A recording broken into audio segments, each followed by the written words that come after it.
I've read over 3.5 million words in Spanish. In this video, I'm going to describe how I learned to read in Spanish, both the short version and the step-by-step long version. And I'm going to share my top tips and resources for people just starting out.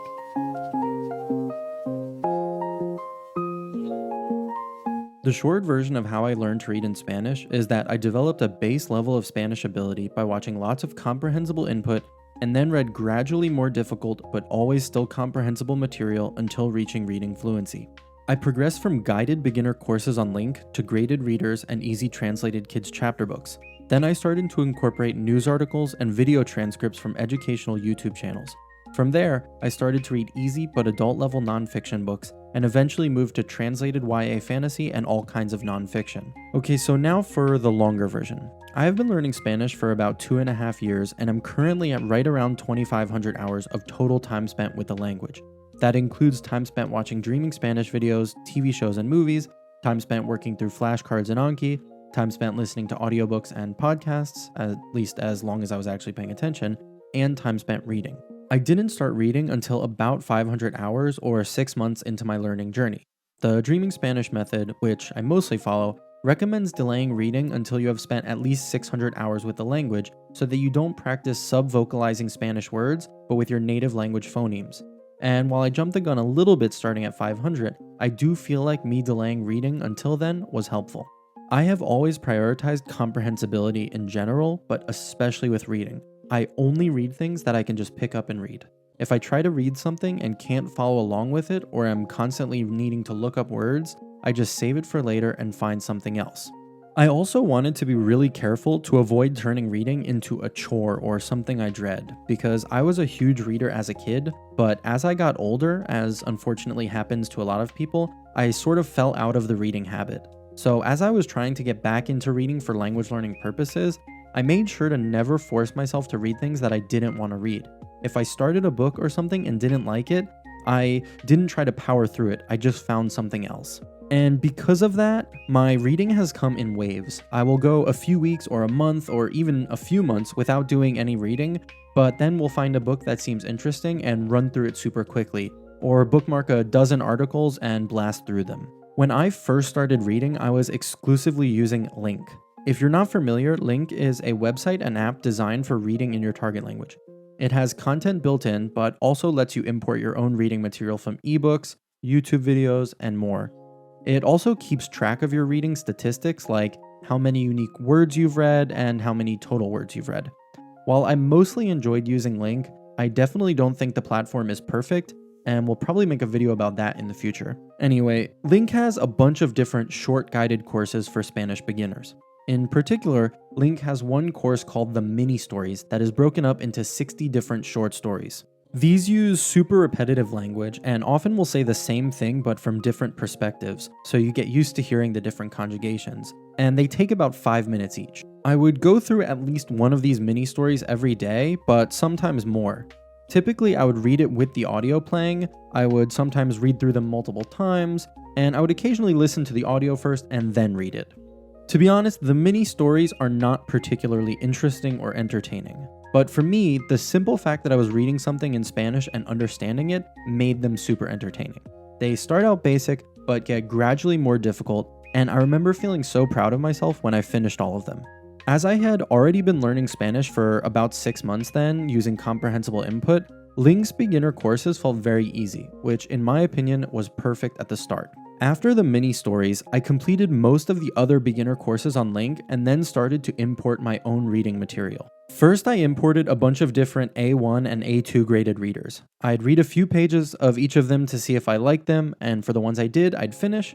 Then I started reading video transcripts from educational YouTube channels while listening to the audio, and eventually I started to incorporate some easy kids chapter books translated into Spanish, like the Magic Treehouse series, Diary of a Wimpy Kid, I Survived, Goosebumps. At around 1,000 hours or a year into learning Spanish, I started focusing my reading heavily on news articles. I would try to find at least a few each day that seemed interesting, import them into LingQ, and generate audio for them so that I could listen while reading. Also, quick side note, I don't remember when I started doing this because I tended to not use them in the early stages, but at some point I started occasionally using subtitles for TV shows and movies I was watching, and while I don't count this in my reading word count, it definitely is reading. Anyway, after spending lots of time reading news articles, and obviously just watching and listening to more Spanish content in general, I tried to read Atomic Habits in Spanish and was shocked that I could read it as if it were in English. It was basically effortless.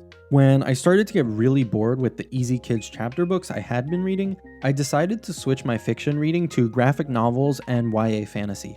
Specifically, I wanted to read the YA fantasy series that I read as a kid in English because I figured if they got me to English fluency, they could help do the same in Spanish. And also it was fun.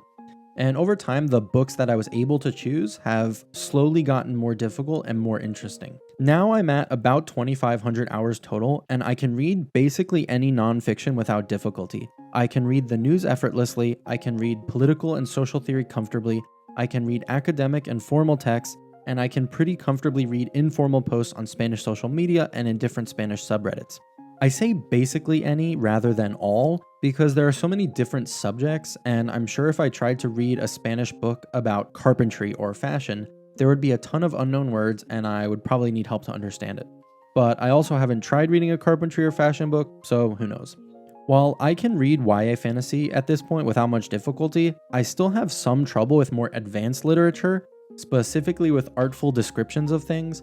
I can pretty much always follow along with the story, but sometimes will miss out on the nuances and beauty of the prose. My plan for this is to simply keep reading fiction that is at a comprehensible level.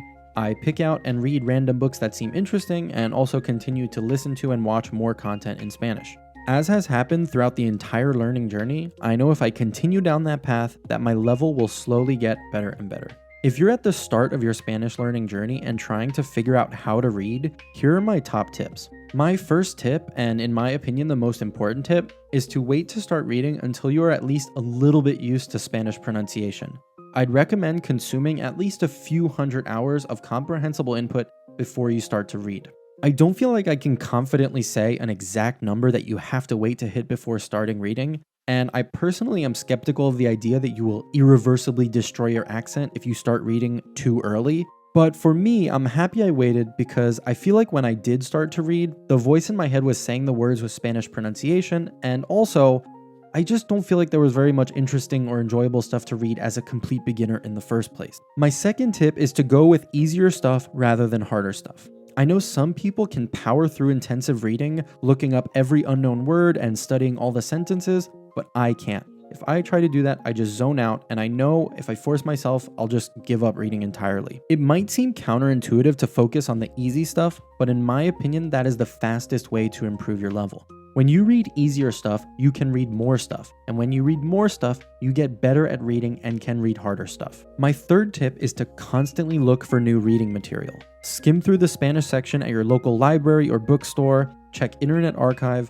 search Google for reading lists, ask your Spanish-speaking friends what books they read as a kid and as a teenager, follow Spanish-speaking reading influencers and see what books they're talking about, think about the books you read and enjoyed as a kid and see if they've been translated into Spanish.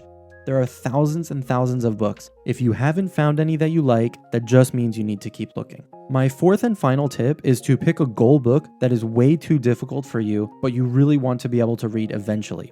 Every few months, pick it up and try to read just the first page. As you improve, you will notice that you can understand it just a tiny bit better each time, and eventually you will pick it up and be able to just read it. And that is going to feel amazing. For a complete list of the reading materials that I use throughout my journey, or at least the ones I remember, check the video description. And if you have any books or websites that you found helpful as you learn to read, feel free to share them in the comments.